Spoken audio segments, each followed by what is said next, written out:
நீதிமொழிகள் 23 அதிகாரம் 10 முதல். பழைய எல்லை கல்லை நகர்த்தாதே, அனாதைகளின் வயல்களில் நுழையாதே, ஏனெனில் அவர்களின் மீட்பர் வல்லவர்.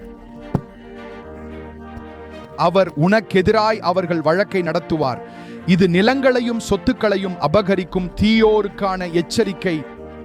இன்று தேவன் உனக்கு ஒரு வாக்குறுதி தருகிறார். அவர்களுக்கு எதிராக அவர் உன் வழக்கை நடத்துவார். பார், எல்லாம் தோற்கலாம், ஆனால் தேவ வார்த்தை தோற்காது. அவர்களுக்கு எதிராக அவர் வழக்கு தொடுப்பார். என் மொழிபெயர்ப்பு, அவர் உனக்கெதிராய் அவர்கள் வழக்கை நடத்துவார் என்கிறது தீயோரை குறித்து. சில காலங்களில் தேவ மக்கள் நீதிமன்றங்களில் நின்று மறைமுக எதிர்ப்புகளை எதிர்த்து தங்கள் உரிமைக்காக போராட வேண்டியிருக்கிறது. பலருக்கு அது நில பிரச்சனை. அது தந்தையரின் சொத்தாக, வாக்களிக்கப்பட்ட நிலமாக நீ விலை கொடுத்ததாக இருக்கலாம். சில நேரம் அது முடிவற்ற சட்ட போர்களும் ஆன்மீக தடைகளும் கொண்ட சொத்தாக இருக்கும். அது கடையாக, குடியிருப்பாகவோ, வீடாகவோ இருக்கலாம். இன்று உனக்கான கர்த்தரின் வார்த்தை தெளிவு.